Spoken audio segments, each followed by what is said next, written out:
Chet, I will admit I'm kind of curious because Trout's going to talk about Operation Northwoods when America planned to attack itself. I am kind of curious what this is in reference to.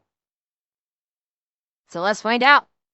There are conspiracy theories, and then there are government plots so wild, so cartoonishly evil, that they sound like conspiracy theories, until you find out that they're 100% real.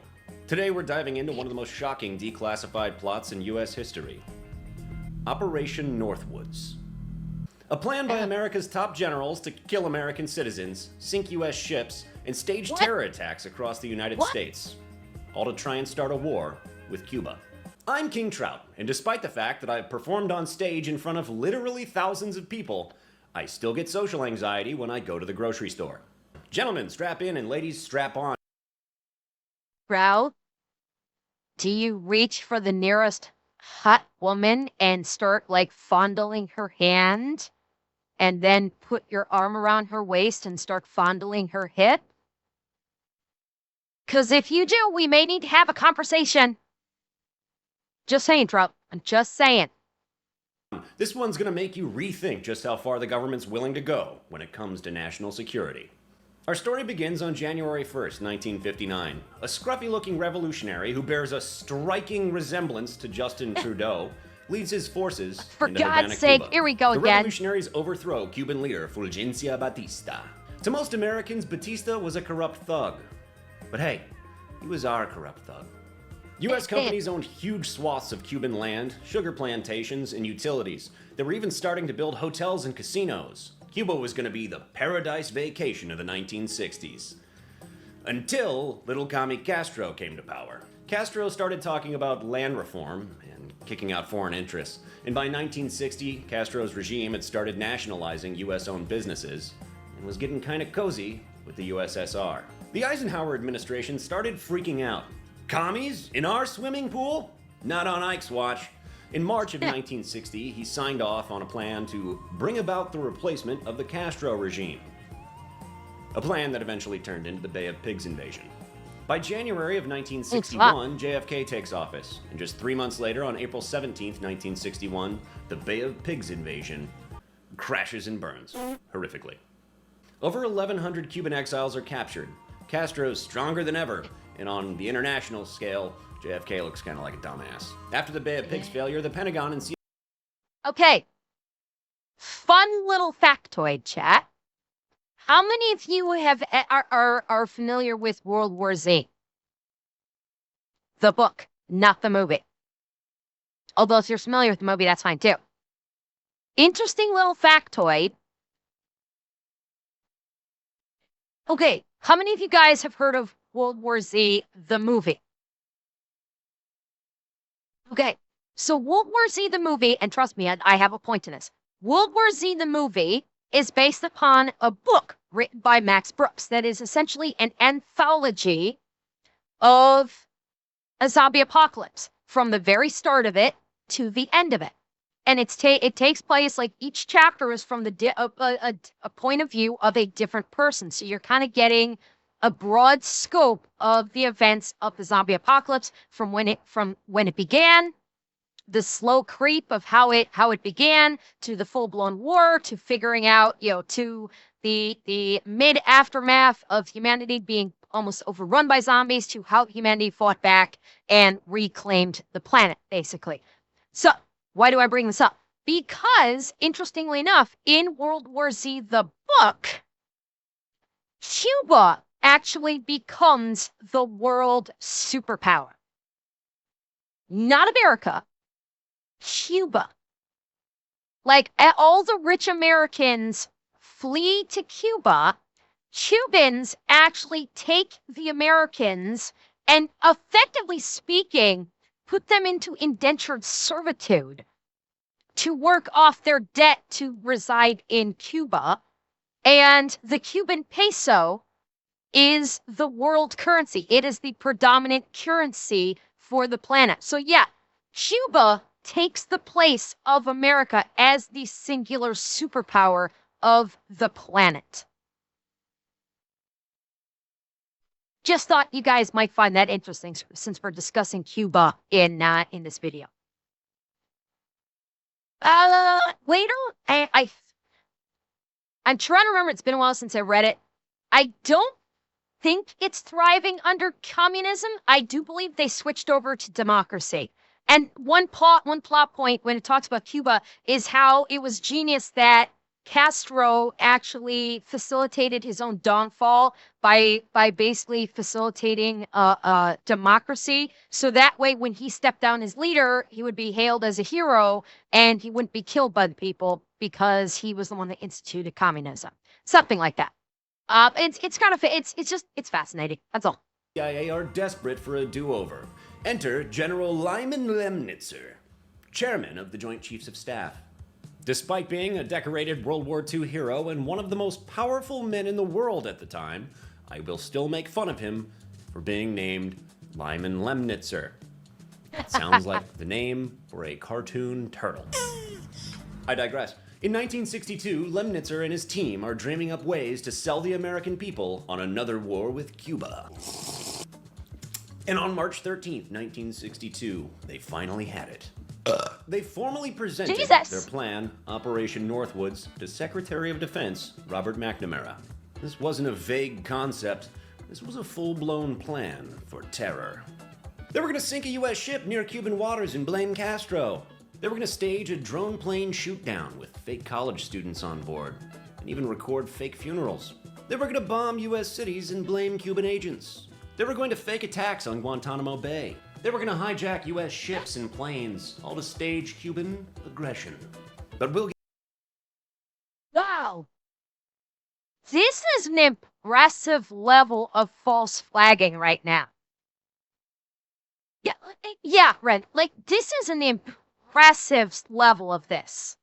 If they actually go through with this, this would probably be, I would dare say, one of the biggest false flag operations in U.S. history. I cannot think of a single incident that would have been bigger in scope than this one. Shit! Get into those grubby little details here in a minute. The Joint Chiefs of Staff didn't stop at suggestions. They provided timelines, cost estimates, and methods by which to manipulate the media into selling these fake attacks as real. This wasn't just a concept. This was a playbook. Let's break down how detailed and deranged this plan really was. The fake airliner shoot-down. At Elgin Air Base in Florida, they would paint a drone to look exactly like a commercial flight, and then they would load it full of college student passengers who were really military personnel with fake IDs. They'd record all of this, and then they'd ship it over near Cuban airspace, and then remotely detonate it. Now, there wouldn't actually be anybody on the plane, but so far as the media was concerned, Castro just blew up a plane full of college kids. They were even going to film fake funerals for them. The sunken ship scheme. A U.S. naval vessel, they specified a destroyer, and I don't know why, would be sunk either at Guantanamo Bay or in the surrounding waters. TV cameras would record the whole thing. I mean, that's going to be more effective than anything because, goddammit, don't touch the fucking boats. All they needed was to blow up that destroyer and boom, game fucking on. This was in the playbook before this playbook. Are ya thirsty there, Kirby? Chat, who hasn't been watering Kirby? I think he's a little thirsty today. And broadcast the tragedy live. They made specific reference to the historical statement, "Remember the Maine." Remember the Maine was a phrase that gained popularity after the mysterious explosion of a U.S. naval vessel in the late 1800s. The Maine exploded in the waters near Cuba and is one of the main reasons that America got involved in the Spanish-American War. Yeah. I hate that joke. I wrote that joke and I hate it. Depending on who you ask, the sinking of the Maine is a little bit fishy. And if you were to ask the Cuban government, they would say that it was a false flag attack by the United States as an excuse to engage in war. That's their official stance. We're finding out that's not necessarily out of the realm of possibilities here, aren't we? And I Pretty sure Nick even kind of admitted that when he did his video uh, about the Spanish American War, the Don't Touch the Boats episode. I think he did admit that, like, there's no clear reason, there was no clear explanation behind the explosion of the Maine. Yeah, he did admit that it's very likely it just blew itself up, but the US government used it as an excuse to basically jump into the Spanish-American War and start beating ass. Terror in U.S. cities, bombings, sniper attacks, hijackings, all would be blamed on Cuban agents who had been smuggled into the country, and they even fabricated evidence of Soviet involvement. Staged riots. In cities across the country, specifically Miami, primarily due to its large Cuban population, riots would be instigated and blamed on the influence of Castro's regime. This would be done to drum up anti-Cuban sentiments among the American people. Staged attacks on Guantanamo Bay. They would plant explosives. They would sabotage aircraft and set fires on the base, all while blaming Cuban saboteurs. And in 1962, John Glenn orbited the Earth 3 times in the Mercury spacecraft. He was successful, but were he to have failed, the plan was to blame anything that happened on the Cuban government. Wait, fuck! They were all fucking in on this. This was literally anything bad happens in America, blame fucking Cuba. Holy crap, they were just all in on this plan. They were, boy, they had a war boner and a half for Cuba at this point in time, didn't they? They would have said that Cuba had electronically interfered. And think about it, this wasn't some shadowy cabal. These were America's top generals presenting a plan to kill and terrorize the American people as justification to start a war. I'm going to put that at number 1 on today's list of things that make you go, As mentioned before, Operation Northwoods landed on the desk of Defense Secretary McNamara, but it didn't stay there. It made its way to JFK. JFK, upon learning about Northwoods, was all like, I am JFK. This is a crazy plan. We can't fucking do this. I'm gonna go have sex with Marilyn Monroe.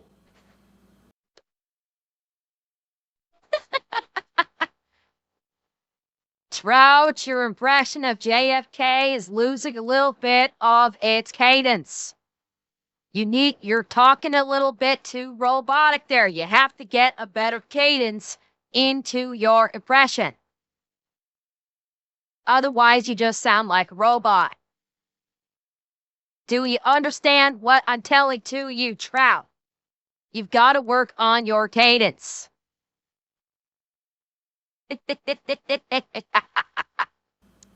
I can't do a very good JFK, so you're gonna have to live with that. Accounts say JFK was absolutely horrified by Northwoods. He rejected it outright. In April of 1962, JFK started reorganizing his national security apparatus. By October of 62, during the Cuban Missile Crisis, he was keeping tight civilian control over military decisions. We're also talking about the president who publicly stated, I want the CIA dismantled into 1,000 shards, and those shards thrown into the wind. I really can't do a good JFK, but I promise he won't be in the story much longer. And Lemnitzer? Well, he was quietly removed from his position as chairman of the Joint Chiefs of Staff in September of 1962. He was transferred to Europe to live out the rest of his career in obscurity as the Supreme Commander of NATO. Yeah, very obscure there, Trout. Huh. Northwoods stays buried for decades. It's only in 1997, after the Assassinations Records Review Board, which came as a result of the 1992 JFK Records Act, that these documents came to light. Why did Operation Northwoods come up in the documents related to the potential causes of the assassination of... And here we go. This has been making the rounds lately about how the CIA was responsible for the assassination of JFK. And given that this is Trout, yes, the tinfoil hat is coming out, I suspect, Leo. John F. Kennedy. Well, if you ask the powers that be, there is no evidence of any correlation between these two events. And they can be trusted, right? Right? Right? I'm sure that Lemnitzer wasn't upset over the fact that JFK took all of his power away from him, Lemnitzer being the replacement for his buddy, Charles Cable, who was the previous chairman of the Joint Chiefs of Staff, who was fired by JFK after the Bay of Pigs invasion. Charles Cable, again buddies with Lemnitzer, who coincidentally is brothers with the mayor of Dallas, where JFK... No fucking way. Are you fucking kidding me? So Lemnitzer was buddy with Charles, who got fired. And Lemnitzer takes his place. And Charles's brother Earl is the mayor of fucking Are you fucking kidding me right now? Oh my fucking god! Chat, there are no coincidences, are there?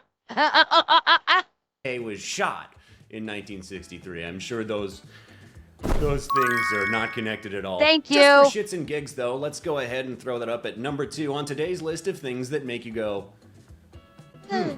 Regardless, when the public saw these documents, it was a bombshell. It's no longer a crazy whack-job conspiracy theory to think that your government is plotting false flag operations to pull us into a decades-long war. When have we seen that before?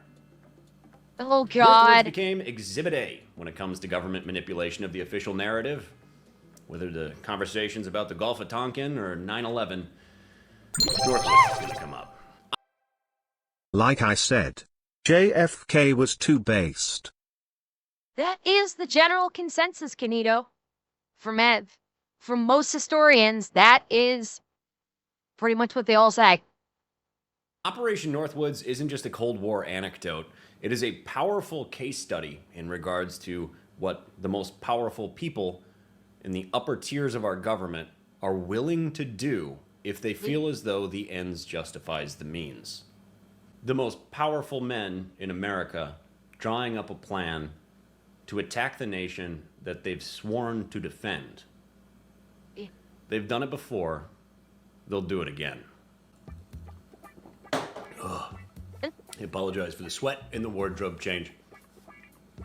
YouTube might be the easiest gig in the world. Regardless, I'm incapable of sitting still for more than 2 hours. I had to go limb up some trees and weed whack or spin trim or whatever regional term you use for the motorized device with the spinning plastic wire that cuts down plants. Whatever. When I say touch grass, I mean that literally. Go outside and physically touch grass. What did we learn? But it's what itchy. Can we take away from this? Again, as always, don't trust the government, for starters. Secondly, I mean, we have proof, evidence that this was a plan. The only reason they didn't go through with this is because JFK said no. And then, you know, for some other reason, I'm sure, I don't know, could be unrelated, his head got blown open less than a year later. Probably unrelated, you know. Yeah, The Gulf of Tonkin incident, At the very least, highly exaggerated, but potentially a false flag. it pulled us into the Vietnam War just a few years later. Maybe because LBJ was willing to go along with the plan. Who knows? Oh, and something interesting in regards to the Gulf of Tonkin incident, the Rear Admiral In charge of the fleet that was attacked. Listen, guys, I'll be honest, in this part of the video, I kind of went on like a little bit of a rant about the Gulf of Tonkin incident, and I have opinions about it that I think a lot of people would disagree with, so we're just going to gloss that over and you're going to live with this. Anyway, back to the video. Jim Morrison, the lead singer of The Doors' father, who had close ties to the CIA. The CIA, who at this point in time was heavily involved in the use of LSD and the hippie movement. Probably, again, just a coincidence. Who knows? It's crazy. It's whatever. You can watch a video about that by me here or there or wherever the link will pop up. What if, hypothetically, obviously, there were a terrorist attack against the United States of America that was staged in order to pull us into a decades-long conflict wherein a certain select group of people profiteered? Who knows? Anything's possible. And that's what we learn from Operation Northwoods. The next time somebody calls you paranoid for not believing the mainstream narrative, just remember Operation Northwoods and what the Joint Chiefs of Staff, the highest ranking men in the United States military, were willing to do to start a war. Completely unrelated, but Robert McNamara was the Secretary of Defense under JFK. He was also the Secretary of Defense under LBJ during the Vietnam War, which later in his life, he says, was the greatest mistake of his career and possibly in the history of our nation. LBJ's wife, Lady Bird, made millions off of the Bell Helicopter Company, who she had investments with over the course of the Vietnam War, which we got pulled into also after JFK got shot. So LBJ became president. Again, probably unrelated, and a conversation for a different time. Anywho, as always, I've been King Trout. I'm serious when I say go outside and touch grass. I'll see you when I see you. Love you. Bye.